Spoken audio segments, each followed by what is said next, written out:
Bismillahirrahmanirrahim. Assalamualaikum warahmatullahi wabarakatuh. Teman-teman mahasiswa UT dimanapun Anda berada, Alhamdulillah kita bertemu lagi dalam satu sesi perkuliahan mata kuliah hukum bisnis yang dalam kesempatan ini di inisiasi yang ketiga kita akan coba mereview, mempelajari tentang pengertian dari perusahaan, kemudian tentang badan hukumnya, dan juga yang berkaitan dengan bentuk-bentuk perusahaannya. Oleh karena itu, persiapkan teman-teman untuk kita bareng-bareng yuk kita belajar untuk bisa mendapatkan poin yang maksimal. Bahwa di pertemuan ketiga ini, kami harapkan teman-teman nanti juga membaca, mendalami di buku materi pokok atau modul 3, dan itu sudah lengkap sekali di situ. Jadi teman-teman bisa belajar lebih detail. Di sini saya hanya akan memberikan gambaran sekilas-sekilas saja, dan nanti bisa kita diskusikan di ruang diskusi. Silakan teman-teman aktif, dan itu nanti akan membantu sekali nilai teman-teman di akhir semester. Jadi untuk kesempatan ini coba kita akan memberikan penjelasan apa itu perusahaan.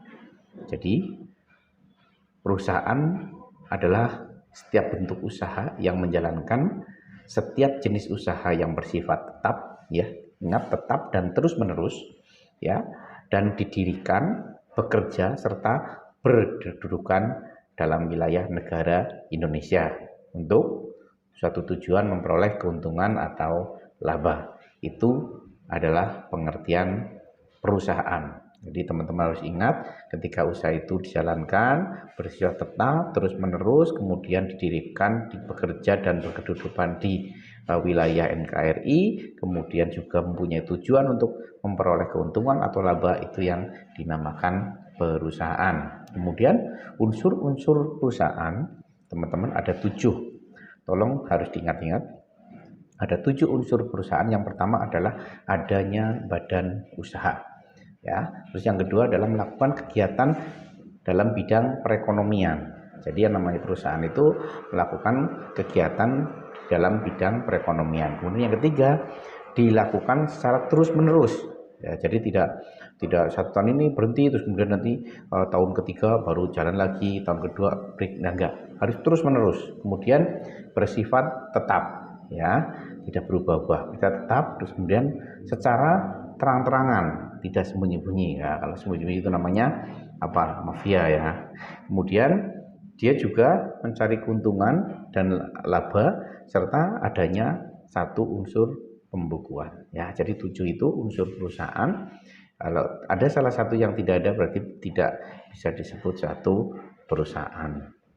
Kemudian kita masuk pada pengertian hukum perusahaan, ya. Jadi hukum perusahaan itu apa? Hukum perusahaan adalah keseluruhan aturan hukum yang mengatur tentang bentuk usaha dan jenis usaha. Sedangkan bentuk usaha tersendiri adalah organisasi usaha atau badan usaha yang menjadi wadah, ya, menjadi wadah pergerakan setiap jenis usaha yang disebut bentuk hukum perusahaan, ya.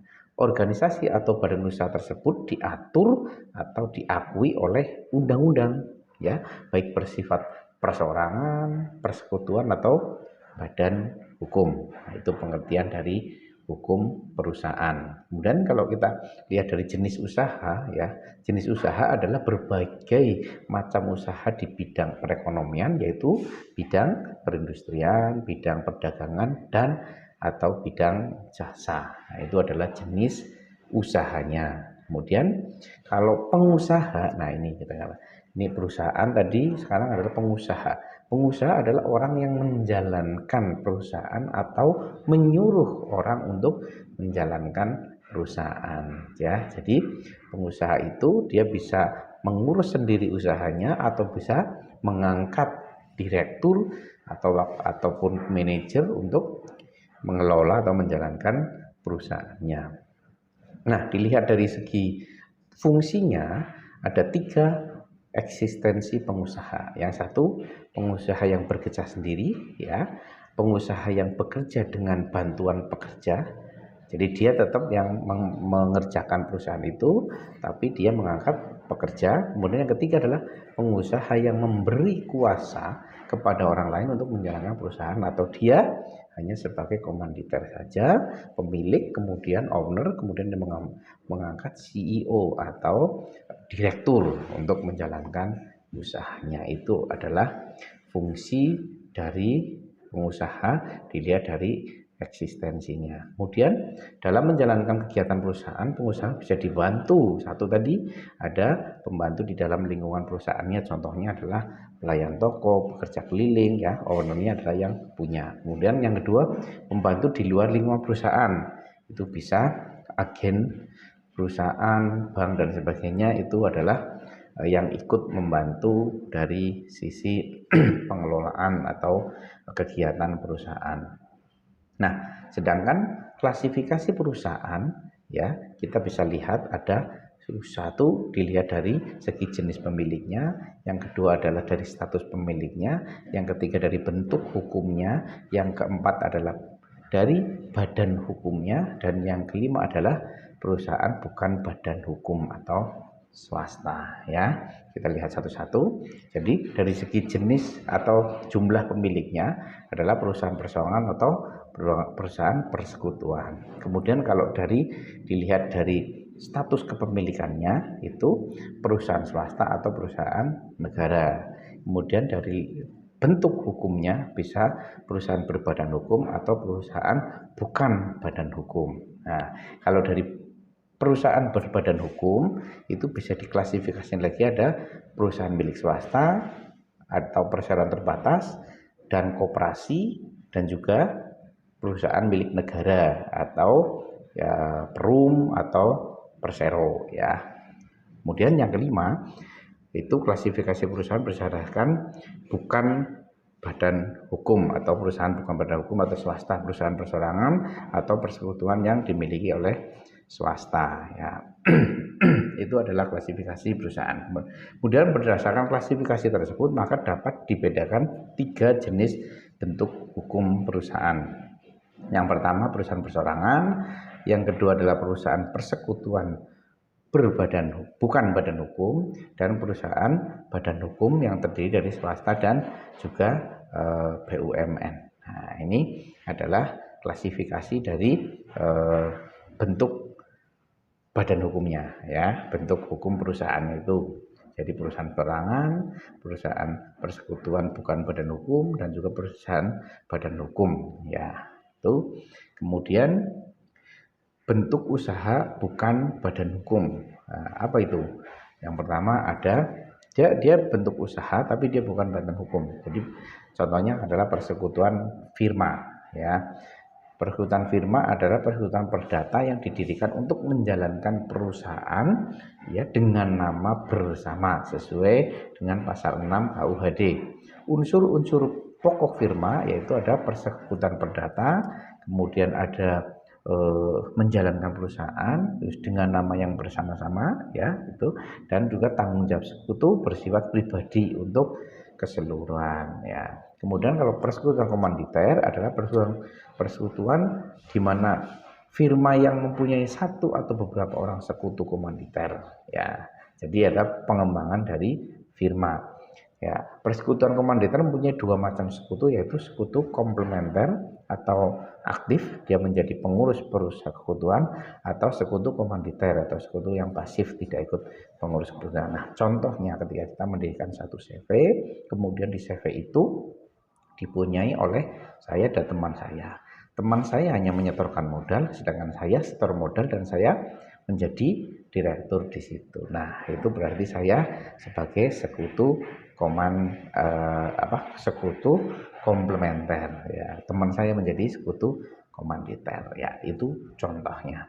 Kemudian bentuk usaha badan hukum ini contohnya adalah perseroan terbatas sesuai dengan pasal 1 butir 1 Undang-Undang Nomor 40 tahun 2007 bahwa perseroan terbatas adalah badan hukum yang merupakan persekutuan modal didirikan berdasarkan suatu perjanjian melakukan kegiatan usaha dengan modal dasar yang seluruhnya terbagi dalam bentuk saham dan memenuhi persyaratan yang ditetapkan dalam undang-undang, serta peraturan pelaksananya. Unsur-unsurnya adalah badan hukum, merupakan persekutuan modal, didirikan berdasarkan perjanjian, melakukan kegiatan usaha, modal dasarnya ada, dan memenuhi persyaratan undang-undang. Itu sebagai bentuk usaha badan hukum. Ya, kemudian yang kedua ada koperasi. Ya, koperasi adalah badan usaha yang beranggotakan orang, seorang atau badan hukum koperasi dengan melandaskan kegiatan ekonominya berdasarkan prinsip koperasi, yaitu sekaligus sebagai penggerak ekonomi rakyat yang berdasarkan asas kekeluargaan. Nah, ciri-cirinya ini apabila anggaran dasar perkumpulan memiliki ciri-ciri khusus tersebut disahkan, didaftarkan oleh pejabat koperasi, ya, maka perkumpulan tersebut merupakan koperasi dari segi hukumnya, ya. Kemudian kalau kita lihat bentuk usaha milik negara ada beberapa, ada perum dan ada persero, ya. Kalau perusahaan umum itu maksud dan tujuannya adalah menyelenggarakan usaha yang bertujuan untuk memanfaatkan mempunyai tujuan untuk kemanfaatan umum, ya, berupa penyediaan barang dan jasa yang bermutu dan sekaligus memupuk keuntungan berdasarkan prinsip pengelolaan perusahaan, ya. Perum adalah suatu badan usaha yang seluruh modalnya dimiliki oleh negara dan tidak terbagi atas saham. Itu perusahaan umum, ya. Kalau perusahaan persero itu memiliki maksud dan tujuan sebagai berikut. 1. Menyediakan barang dan jasa yang bermutu tinggi, berdaya saing ketat, baik di pasar dalam negeri ataupun internasional. Yang kedua, memupuk keuntungan guna meningkatkan nilai perusahaan. Nah, perbedaan dengan perum, persero adalah perusahaan terbatas yang 51% sahamnya atau lebih dimiliki oleh negara. Ya, jadi sudah paham perbedaan antara persero dan perum. Kalau perum itu seluruh sahamnya ataupun kepemilikannya adalah milik pemerintah, sedangkan persero atau perusahaan persero itu 51%, ya, seperti Antam sekarang, ya, mau melakukan Antam yang di Papua itu. Nah, itu juga sudah menjadi persero karena 51%-nya dimiliki oleh negara, ya. Kira-kira itu penjelasan dari saya, dan mohon maaf apabila ada kekurangannya. Dan pesan saya, teman-teman kerjakan tugas tutorial ke-1 dan jangan lupa aktif diskusi. Semoga nilainya terbaik dan ilmunya bermanfaat. Terima kasih. Assalamualaikum warahmatullahi wabarakatuh.